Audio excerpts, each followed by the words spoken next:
parents, welcome to Wisdom Wednesday at 8. I'm Dana Parisi, and this month we're talking about regaining some of our joy in our families when it comes to screen time. Screen time challenges are almost completely universal. You're not alone if you're frustrated or discouraged with how much time your kid is on screens. The last video we talked about why it's so hard for our kids to self-regulate. So if you didn't see that one, go back and look for Wisdom Wednesday earlier this month. But we're going to talk this time about why it gets harder before it gets easier, but there's hope because it is going to get easier. So when you start establishing some consistency to your screen time rules, we'll just say you decide 1 hour of recreational screen time after school. You're in charge of your family. You get to decide how much time. I'm just going to use that as an example.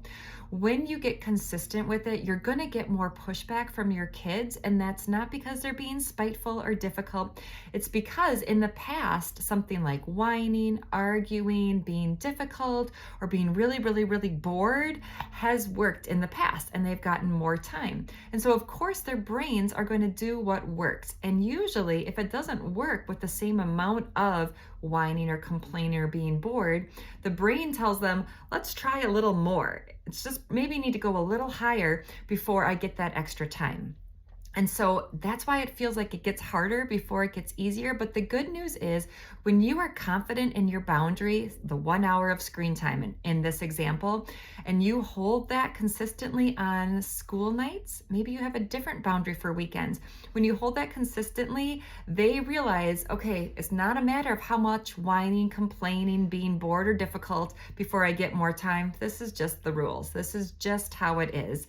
And they start to accept that that's how it is and find other things to do. We can talk about how to keep them busy when they're not on screens.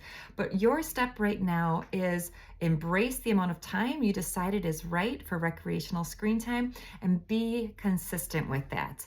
Does that mean you have to be super rigid and you can never have some flexibility? Of course not. You're in charge. But if it's 1 hour on Monday and then Tuesday we're frustrated and irritated, so we let them have 2 hours, and then Wednesday we completely give up on it because we're tired and overwhelmed, of course Thursday is going to be harder. It's that consistency over time that will help it get easier. If you need support in screens or any other area of your parenting journey, I would love to be on your support team. It's hard to do this by yourself.